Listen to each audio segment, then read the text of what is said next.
This episode of That's Life Uncovered is sponsored by HelloFresh. You are now listening to That's Life Uncovered, a One Love media production. Now, without further ado, here's your host with the most, Kyle Fields.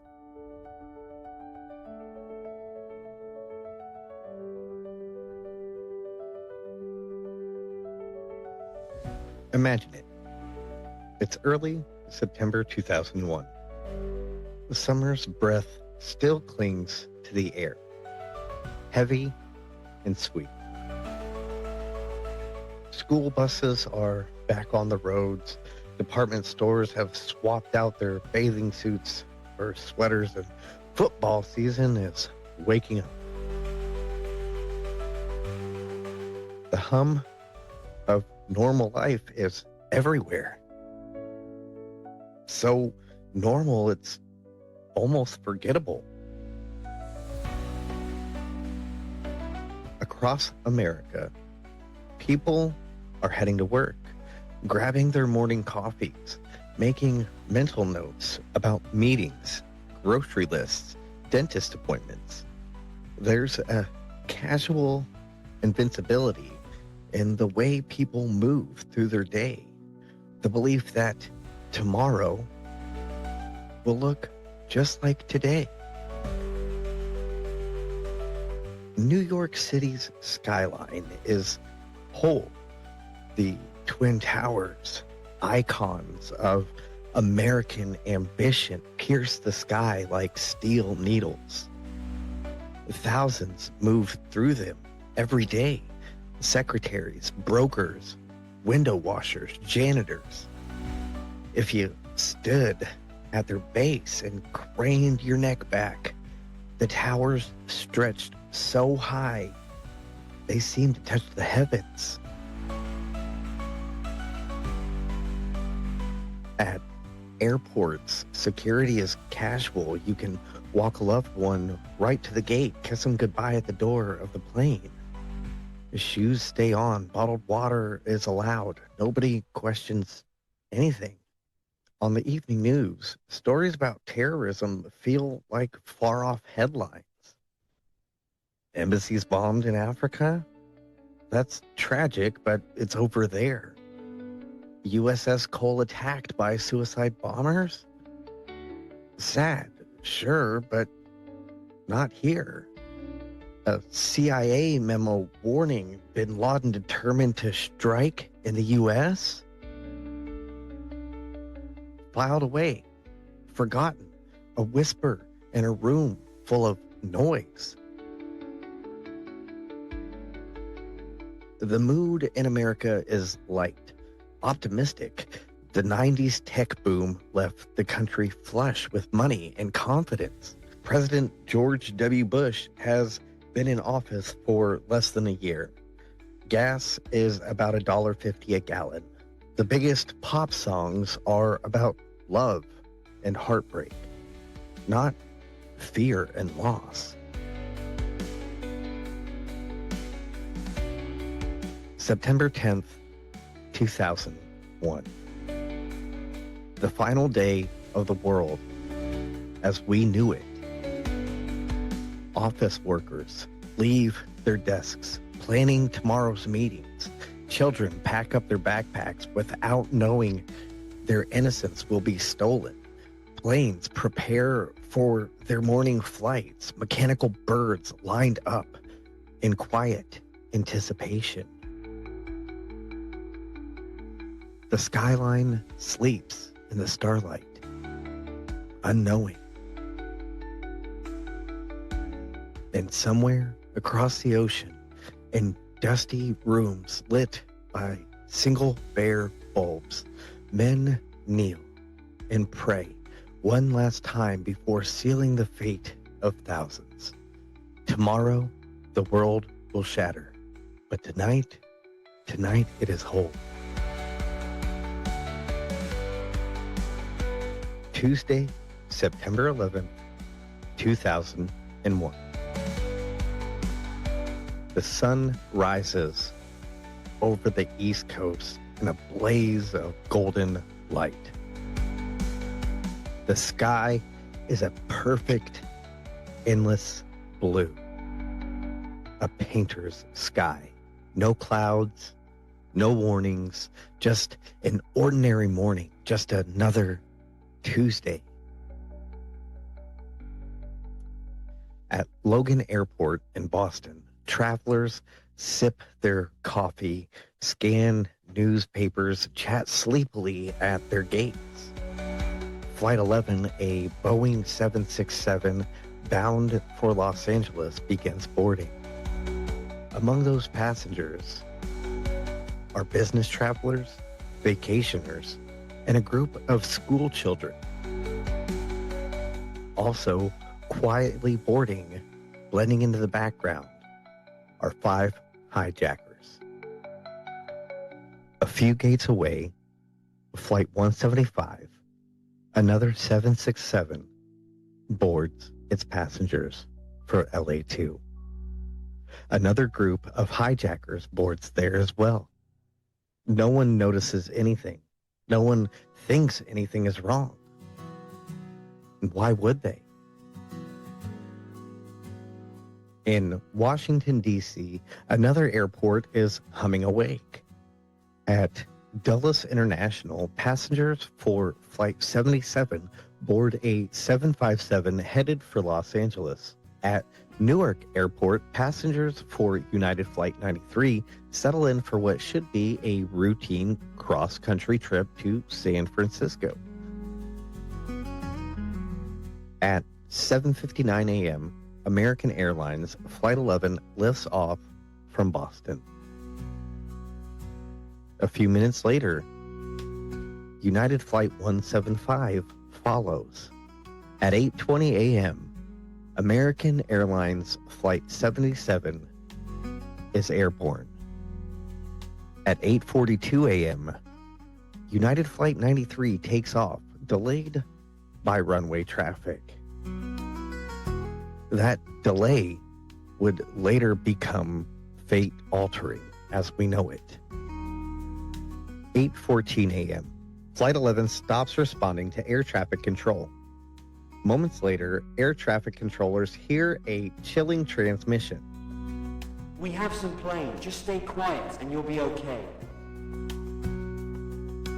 The realization spreads in slow horror across radar screens and headsets. This isn't a typical hijacking. This isn't a demand to be flown to Cuba.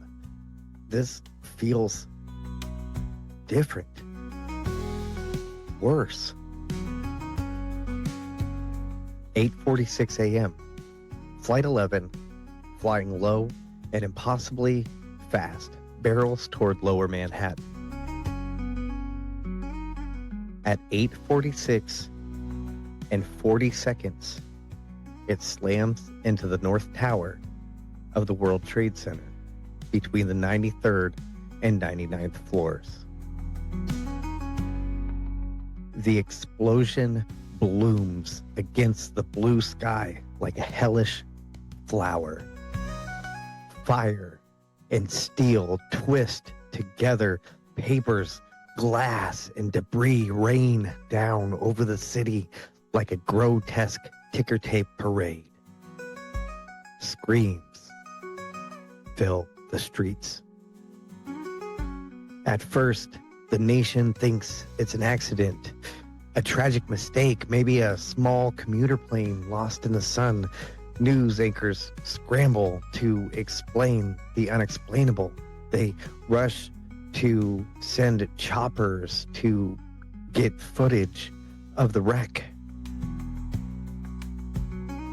But then, 9:03 a.m., United Flight 175, also hijacked, slams into the South Tower.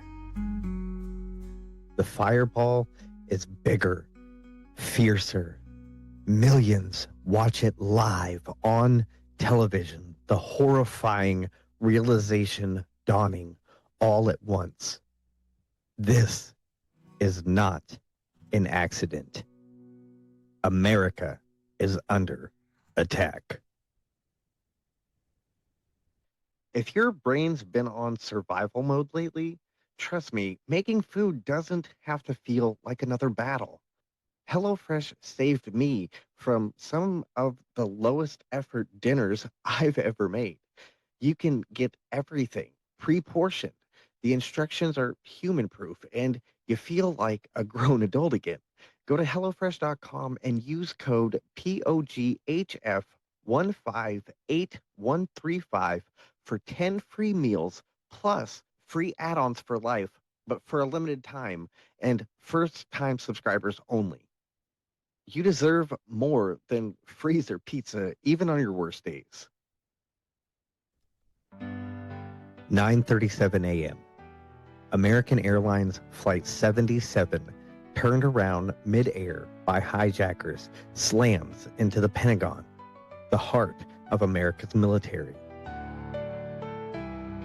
Back over Pennsylvania, Flight 93's passengers have received calls from loved ones. They know what's happening. They know their plane is a part of the plan, and they chose to fight back. The last sounds from the cockpit are screams and struggles. At 10:03 a.m., Flight 93 crashes in a field near Shanksville, Pennsylvania, never reaching its intended target, believed either to be the Capitol or the White House. Meanwhile, in New York at 9:59 a.m., the unthinkable happens. The South Tower collapses in a monstrous roar, pancaking floor by floor in a horrifying freefall. Dust floods the city streets like a tidal wave. First responders run towards the wreckage, many knowing they may not survive. At 10:28 a.m., the North Tower falls too. The mighty Twin Towers, once symbols of strength and commerce, are now reduced to ashes and ruin in less than 2 hours. The skyline is broken. The world has changed, and nothing will ever be the same again. It's hard to describe what it felt like in that moment. Even harder to explain how the world seemed to fracture in real time, because trauma doesn't always announce itself with a bang. Sometimes it walks through your front door when you're just a kid expecting a normal afternoon. The smoke had barely begun to clear when the world was left reeling. But for some, it was already too late. The echoes of the terror had been set into motion long before that fateful morning. And in the weeks that followed, questions began to rise. Questions that some would find hard to ignore, while others would desperately try to bury. What followed the attacks was a powerful tidal wave of fear, patriotism, and the need for retribution. For a nation that had never truly faced an attack on its own soil at this scale, the floodgates to a new reality were opened. As the death toll climbed and the images, the collapsed towers, and the Pentagon's charred remains seared themselves into the mind of millions, the world began to reshape itself. Even in the earliest days after the attack, officials began to paint a picture. This wasn't just an isolated act of terror. This was an orchestrated assault on the very ideals of freedom, and it was just the beginning. But what many failed to acknowledge or outright ignored was the uncomfortable truth. The United States had been warned. The 9/11 Commission, the investigative body that was tasked with uncovering the roots of the attack, would later reveal startling details about intelligence lapses, missed opportunities, and an array of warnings that had gone unheeded. It wasn't as simple as saying we were blindsided. because much of the information about Al Qaeda and its operatives had been on the radar for years before 2001. The intelligence community, particularly the CIA, was already neck deep in operations against Al Qaeda. But in hindsight, it's clear that something went wrong. There was a mismatch of intelligence sharing between agencies, conflicting priorities, and not a single piece of evidence linking all the dots together. To make matters worse, the FBI and the CIA, each with their own agenda, were seemingly working in silos, a national security recipe for disaster. We now know that the CIA had managed to infiltrate Al Qaeda cells, and yet they failed to connect the dots in a meaningful way that could have saved thousands of lives. There were opportunities for disruptions, but politics and jurisdictional red tape tied the hands of the very people who were meant to protect us. And then there's the question, why were certain operatives, namely Osama bin Laden, not apprehended earlier despite a decade-long hunt for him? The puzzle pieces don't quite fit, and the frustration that fills the gaps continues to haunt the survivors and the families and those who were on the front lines that day. But there's more, much more, that needs to be uncovered, because this wasn't just an attack. This was an operation built on years of intelligence, a house of cards waiting to collapse. And we've barely just begun to scratch the surface of how deeply the U.S. government's complacency allowed it to happen. The aftermath of 9/11 wasn't just about the rubble, the mourning, or the pledges to never forget. It was about the long, silent ripples that spread through the very foundations of what Americans believed about their country, their leaders, and their safety. Within weeks of the attacks, fear was weaponized into legislation. In October 2001, the USA Patriot Act was passed, overwhelmingly, almost blindly. Under the guise of national security, the government was given sweeping new powers: surveillance without warrants, indefinite detention of immigrants, the ability to bypass constitutional rights in the name of fighting terrorism. The American public, traumatized and desperate for safety, barely flinched. But make no mistake, this was not a temporary measure. It fundamentally changed the relationship between citizens and the state. The government now had the ability to monitor, record, and detain at an unprecedented scale, and they used it. Sometimes for good, sometimes simply because they could. By March 2003, the U.S. had shifted from Afghanistan to Iraq, a country that had no operational ties to 9/11, but was painted with the same brush of fear, weapons of mass destruction, the buzzword of an era.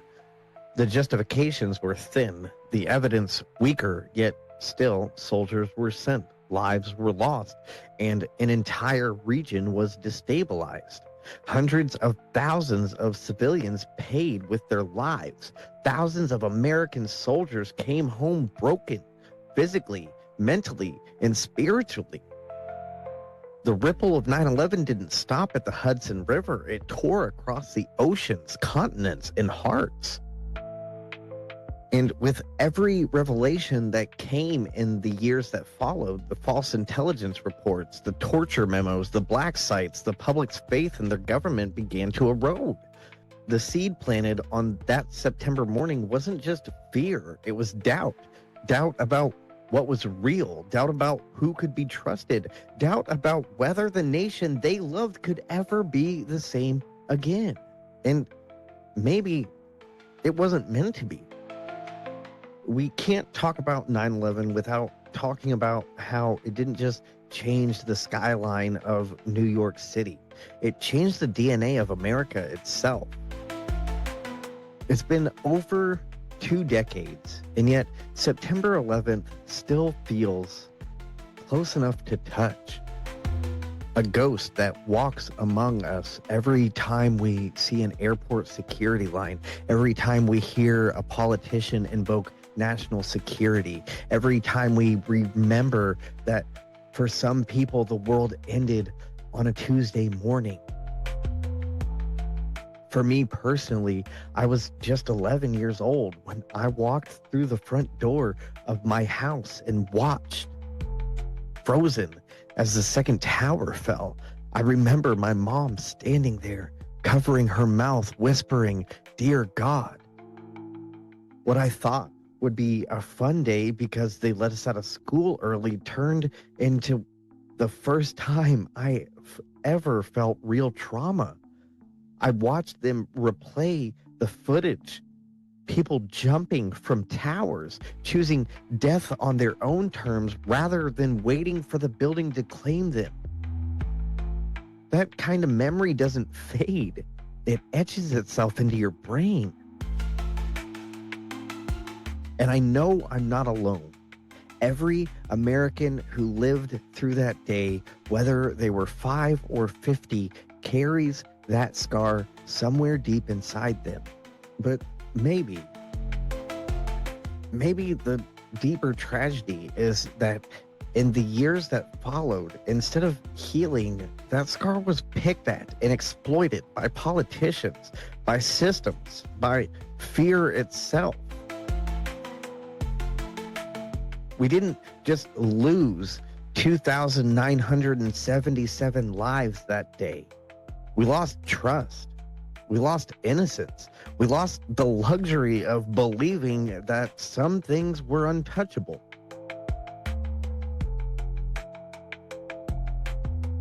This won't be the last time that we talk about 9/11, because to understand who we are as a nation, the broken systems, the paranoia, the questions that never got answered, you have to go back to the days when everything changed. We owe it to the ones we lost. We owe it to the ones still fighting to be heard, and we owe it to ourselves. That's Life Uncovered is written and hosted by Kyle Fields and scripted by Mary Rodriguez. Production and editing by One Love Media. All rights reserved. Did you know that right now you can get a 7-day free trial of the Members Lounge? Take advantage of our member-exclusive show where we hold nothing back. You can start your trial by going to patreon.com/OneLoveFLA.